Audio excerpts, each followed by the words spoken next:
Howdy, howdy, Chris here. Welcome back to Garage Noise. In the last episode, we talked all about prepping out your repair for paint. We talked about block sanding primer, how to use guide coat, how to use glazing putty. We block sanded it smooth and straight. We primed it and got it sanded and taped up and ready for some paint. Today, we're going to spray a tri-stage white. I'm going to share with you all the steps to do that and to get a beautiful looking finish.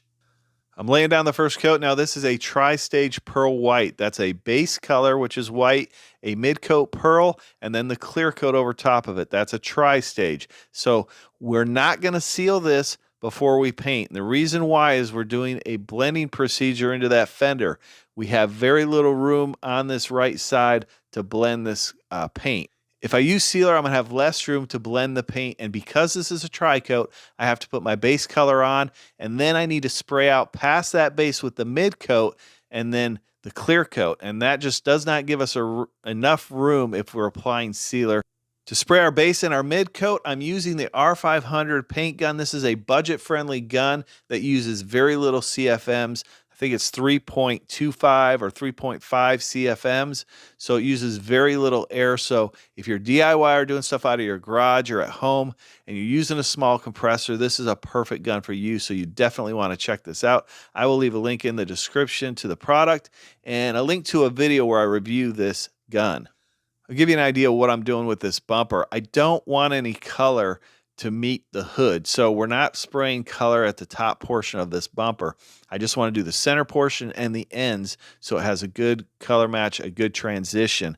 Now this is just a courtesy coat on this bumper. It had a few little nicks and scratches that we sanded out, and then we'll put our base, our mid coat on, and our clear coat.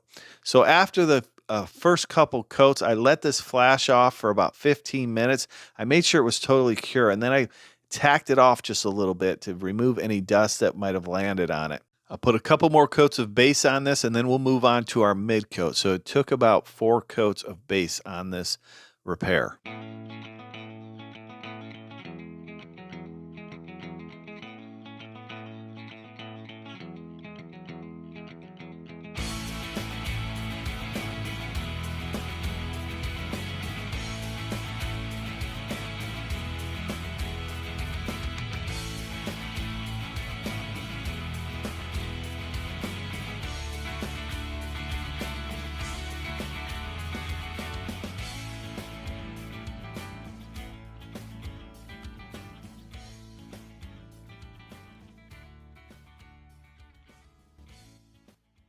I'll do a quick cleanup on the gun, running thinner through it before we switch over to our mid-coat pearl.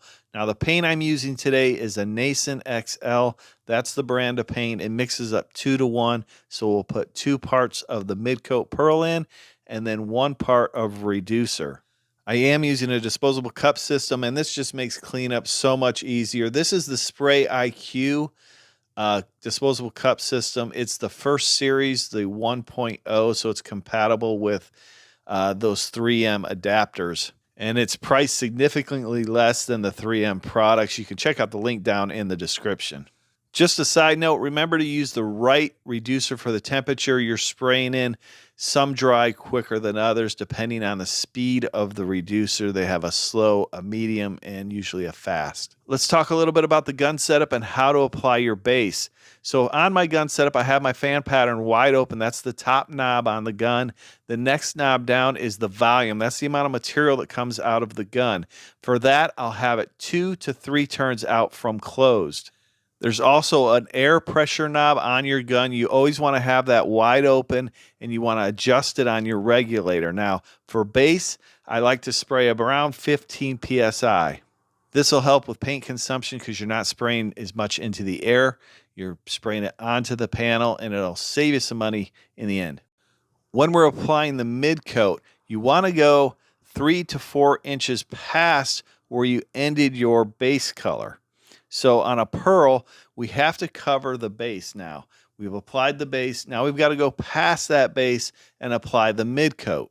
And whether you're spraying base or clear, you want to overlap 75 to 80% on your passes. You want to have a consistent distance from the panel at all times and a consistent speed, whether it's fast or slow.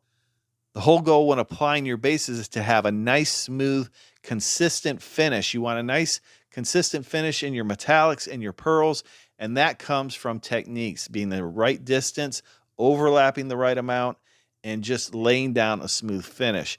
If you have a smooth finish, then you're going to get a smoother looking clear coat. Now, if it's rough or grainy, then you're not putting enough material on that panel, and you want to make sure that is smooth before you move on to the next step of clearing.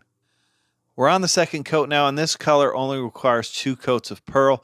I want to be careful not to get too close to that door, so I'm blending it out towards that door, and I'm not going to go too close to the hood either. I'll put 1 coat right on that body line and just let it kind of blend in, and that'll be a good transition before we start clearing. Your flash time in between coats of paint or clear coat is about 10 minutes. Now that could vary depending on the temperature you're spraying in. Obviously, you might want to wait a little bit longer in a colder temperature. The clear I'm using today is the upol 2892. This is a spot panel clear. It mixes up 4-to-1. So we're going to add our 4 parts clear coat, and then we'll add the 1 part activator, and I'm using a standard activator here. So make sure you're using the right activator for the temperature you're spraying in. I would recommend this clear. It's budget friendly, it cuts and buffs easy, and it's very easy to spray and use. The gun I'm using today for clear coat is the Iwata Kiwami 4, and I'm loving this gun. It performs excellent, lays down a beautiful flat looking clear coat, and it's budget friendly. So if you're looking for a paint gun, you don't have a bunch of money to spend, check out this gun because it's a professional gun at a budget price. Now, as far as the setup on this gun, I've got the fan pattern wide open. We've got the volume to 3 turns out from closed. And as far as the air pressure, I run this gun at about 28 to 29 PSI. I want it to atomize enough to get a flat looking finish. So again, the same techniques apply here. We're overlapping 75 to 80%. You want to be far enough away from that panel so that clear is atomizing when it hits that panel. And that's, I find with this gun, about 6 to 8 inches away. Don't be intimidated by spraying clear coat. It's not that difficult. All you have to do is follow the techniques I've shared with you here, and you're going to get a beautiful looking finish. The main thing is you don't want to stop on any panel. You want to be consistent in your motions, kind of like a robot, and you'll get a beautiful looking finish.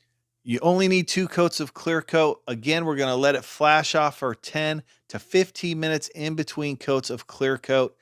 The second coat, we're going to hit a little bit harder. That means we're going to slow down just a little bit and put more material on it. Let it flow out a little bit better to get that flat looking finish. So let's go ahead and finish up this clear coat, and then we'll take a look at the finished product.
To learn more about paint body repair, check out one of these videos now. I appreciate you watching. We'll see you next time on Garage Noise.